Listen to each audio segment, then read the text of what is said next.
को स्टार्ट करते हैं। ये जो हाइड्रोक्सीजिन है ये एंटी हिस्टामिनिक ज़रूर की दवा होती है। ठीक है, हमने सिट्राजिन के बारे में पढ़ा था, वो भी एंटी हिस्टामिनिक ज़रूर की दवा होती है। हम बात करते हैं इसके यूज के बारे में कि ये कहाँ कहाँ इस्तेमाल की जाती है। तो इसका यूज किया जाता है एलर्जिक रिएक्शंस को ठीक करने के लिए। किसी प्रकार की एलर्जी हो गई है तो उसको ठीक करने के लिए इसका इस्तेमाल किया जाता है। जैसे इचिंग है, स्नीजिंग है, जैसे कोई व्यक्ति बार बार छींक रहा है एलर्जी की वजह से, तो उसके अंदर इसका इस्तेमाल किया जाएगा। तो पहला तो यूज हो गया एलर्जी कंडीशंस के अंदर इसका इस्तेमाल किया जाता है। ठीक है, दूसरा इसका यूज है एंजाइटी। एंजाइटी को ठीक करने के लिए भी हाइड्रोक्सीजिन टेबलेट का इस्तेमाल किया जाता है। तो सेकंड इसका यूज है एंजाइटी को ठीक करने के लिए। तीसरा इसका यूज होता है मोशन सिकनेस। मोशन सिकनेस को ठीक करने के लिए भी इसका इस्तेमाल किया जाता है। अब मोशन सिकनेस का क्या मतलब है, जैसे मान लिया आप बस के अंदर ट्रेवल कर रहे हो, ठीक है, और आपको उल्टी आ जाती है, आपको पता होगा, है ना। तो जो ट्रेवलिंग के दौरान पर जो नोजिया और वोमिटिंग होता है उसको मोशन सिकनेस बोलते हैं। तो उस कंडीशन को ठीक करने के लिए, ट्रेवलिंग के दौरान जो वोमिटिंग आ जाती है उनको ठीक करने के लिए, वो वोमिटिंग ना आए उससे बचने के लिए भी हाइड्रोक्सीजन टेबलेट का इस्तेमाल किया जाता है। ठीक है, ये हो गया इसका तीसरा यूज। लास्ट इसका जो यूज है वो है इंसोम्निया को ठीक करने के लिए। इंसोम्निया का मतलब होता है नींद ना आना, है ना। किसी को प्रॉब्लम होती है कि इसको नींद नहीं आती है तो उसको बोलते इंसोम्निया हो गया इसको। तो इंसोम्निया को ठीक करने के लिए भी हाइड्रोक्सीजन टेबलेट का इस्तेमाल किया जाता है, क्योंकि जो ये हाइड्रोक्सीजन है ये सिडेशन प्रोड्यूस करती है।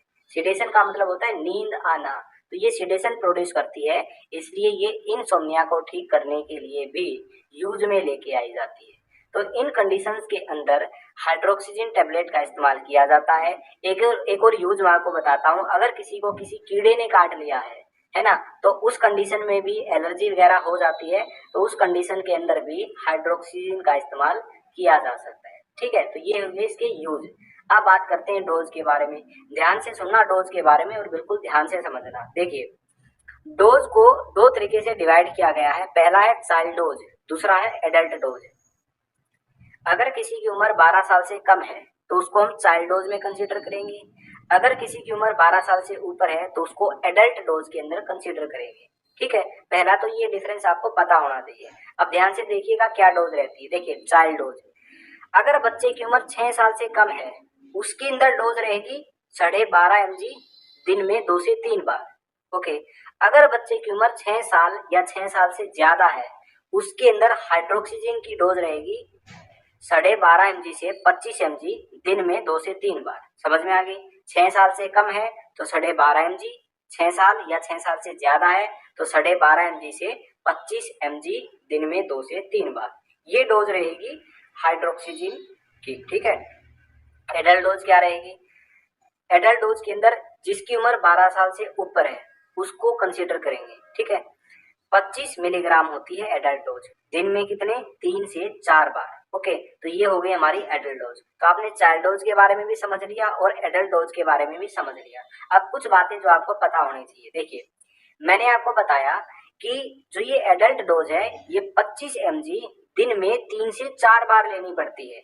यहाँ भी मैंने बताया कि ये 2 से 3 बार, ये भी 2 से 3 बार। अब जो ये इंटरवल है, जैसे फर्स्ट डोज ली, फिर सेकेंड डोज ली, फिर थर्ड डोज ली, तो इन डोज के बीच में इंटरवल कितना होना चाहिए? तो ये होता है 6 से 8 घंटे का। मान लिया कोई व्यक्ति हाइड्रोक्सीजन लेता है, मान लिया किसी व्यक्ति की उम्र है 20 साल, उसको एलर्जी हो गई है, ठीक है, तो डॉक्टर के द्वारा उसको हाइड्रोक्सीजन प्रिस्क्राइब की जाती है। डॉक्टर बोलता है कि आपको 25 mg दिन में 3 से 4 बार लेनी है। तो डॉक्टर के कहने का मतलब क्या है? डॉक्टर के कहने का मतलब ये है कि आप सुबह 25 mg ले लो, ठीक है।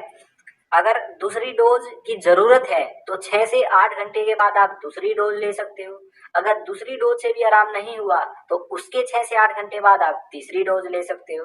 तो ये मतलब होता है। तो 6 से 8 घंटे के इंटरवल पर ये डोज दी जाती है। और डोज मैंने आपको बताया एज वाइज कितनी डोज होती है। 6 साल से कम है तो इतनी डोज, 6 साल या 6 साल से ज्यादा है तो ये डोज, और 12 साल से ऊपर है तो 25 mg दिन में 3 से 4 बार। तो ये हो गया डोज के बारे में। एक और बात जो आपको खास याद रखनी है, जो ये हाइड्रोक्सीजन है ना, ये सिडेशन प्रोड्यूस करती है, इससे नींद आती है। ठीक है, तो ये बेटर रहता है कि रात को सोने से पहले लिया जाए तो अच्छा रहता है, ठीक है। और दूसरा, जैसे ट्रक ड्राइवर्स होते हैं उनके अंदर ये नहीं देनी चाहिए, क्योंकि इससे नींद आती है तो एक्सीडेंट होने का खतरा भी हो सकता है, या फिर कोई व्यक्ति जो हैवी मशीनरी का काम कर रहा है तो उसको भी ये दवा नहीं देनी चाहिए, ठीक है। या फिर ऐसा कह सकते हैं कि ये दवा लेने के बाद जैसे कि कोई हैवी मशीनरी को ऑपरेट नहीं करना चाहिए या फिर ड्राइव नहीं करना चाहिए, ऐसा भी हम बोल सकते हैं, ठीक है। तो ये हो गया डोज के बारे में। अब बात करते हैं साइड इफेक्ट के बारे में कि क्या क्या साइड इफेक्ट हो सकते हैं, जैसे ड्राई माउथ, टायर्डनेस, थकावट हो सकती, हेडेक, सिर के अंदर दर्द हो सकता, ड्राउजीनेस यानी कि सुस्ती आ सकती है, ब्लड विजन, धुंधलापन हो सकता है, कॉन्स्टिपेशन हो सकती है। तो ये साइड इफेक्ट या इनमें से कोई भी साइड इफेक्ट देखने को मिल सकता है, ओके। इनमें से कोई भी साइड इफेक्ट या इनके अलावा कोई भी साइड इफेक्ट अगर देखने को मिलता है तो तुरंत ही ये जो टेबलेट है ये बंद कर देनी चाहिए और डॉक्टर से कंसल्ट। हाइड्रोक्सीजन टेबलेट के बारे में अब मैं आपको थोड़ी सी एक्स्ट्रा इंफॉर्मेशन देता हूँ जो आपको शायद समझ में आए। ध्यान से सुनिएगा मेरी बात। देखिए, जो एंटी हिस्टामिनिक ग्रुप की दवा होती है ना, जितनी भी एंटी हिस्टामिनिक ग्रुप की दवा होती है, सारी दवाई एलर्जी को ठीक कर सकती है, पहली बात। दूसरी बात, ये जो एंटी हिस्टामिनिक ग्रुप की दवा है ये दो कैटेगरी के अंदर बांटी गई है। पहला तो है फर्स्ट जनरेशन, दूसरा है सेकंड जनरेशन, ठीक है। हाइड्रोक्सीजिन जो है ये फर्स्ट जनरेशन एंटी हिस्टामिनिक्स है, ओके। सिट्रिजिन जो है मैं यहाँ पे लिख सकता हूँ, ये मैंने सिट्रिजिन लिख दिया, तो सिट्रिजिन जो है वो सेकंड जनरेशन एंटी हिस्टामिनिक्स है। इसमें ही ऐसे जैसे कि फर्स्ट जनरेशन में हाइड्रोक्सीजिन है, इसके अलावा भी और भी ड्रग्स हैं जो कि फर्स्ट जनरेशन के अंदर रखी है, और सिट्रिजिन के अलावा भी और भी ड्रग्स हैं जो कि सेकंड जनरेशन में रखी गई है। मेरे कहने का मतलब ये है कि एंटी हिस्टामिनिक्स को फर्स्ट जनरेशन और सेकंड जनरेशन दो कैटेगरी के अंदर बांटा गया है। फर्स्ट जनरेशन का एग्जांपल है हाइड्रोक्सीजिन, सेकंड जनरेशन का एग्जांपल है सिट्रिजिन, ठीक है। एक एक एग्जांपल मैंने आपको दिया। अब देखिए डिफरेंस क्या है दोनों जनरेशन में। फर्स्ट जनरेशन की जो ये दवा होती है ना, ये ब्लड ब्रेन बैरियर को क्रॉस कर सकती है, लेकिन जो सेकंड जनरेशन की दवा है वो ब्लड ब्रेन बैरियर को क्रॉस नहीं कर सकती। देखिए, मैंने आपको स्टार्टिंग में एक पॉइंट बताया था कि कोई भी एंटी हिस्टामिनिक्स हो, या तो वो फर्स्ट जनरेशन हो या वो सेकंड जनरेशन हो, दोनों की दोनों जो जनरेशन है वो एलर्जी को ठीक कर सकती है।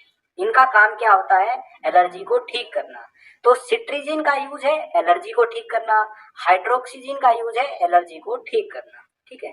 तो सारी की सारी एंटी हिस्टामिनिक्स एलर्जी को ठीक करती है, लेकिन और भी इसके यूज है। क्या यूज है? जो फर्स्ट जनरेशन है वो ब्लड ब्रेन बैरियर क्रॉस कर सकती है, लेकिन second generation blood brain barrier cross नहीं कर सकती, क्योंकि first generation blood brain barrier cross कर सकती है तो इसके और भी यूजेज हैं, ठीक है। एलर्जी के अलावा और भी यूजेज हैं, क्योंकि ये फर्स्ट जनरेशन है। फर्स्ट जनरेशन यानी कि ये ब्लड ब्रेन बैरियर को क्रॉस कर सकती है, second generation blood brain barrier को क्रॉस नहीं कर सकती। इसलिए जो दवा है जैसे सिट्राजिन, इनका एलर्जी के अलावा कोई और यूज है ही नहीं।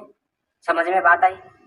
ठीक है। देखिए, हाइड्रोक्सीजिन फर्स्ट जनरेशन है, ब्लड ब्रेन बैरियर को क्रॉस कर सकती है, ब्लड ब्रेन बैरियर को क्रॉस कर सकती है, इसलिए एलर्जी के अलावा इसके और भी यूजेज हैं जो कि मैंने आपको अभी बताए।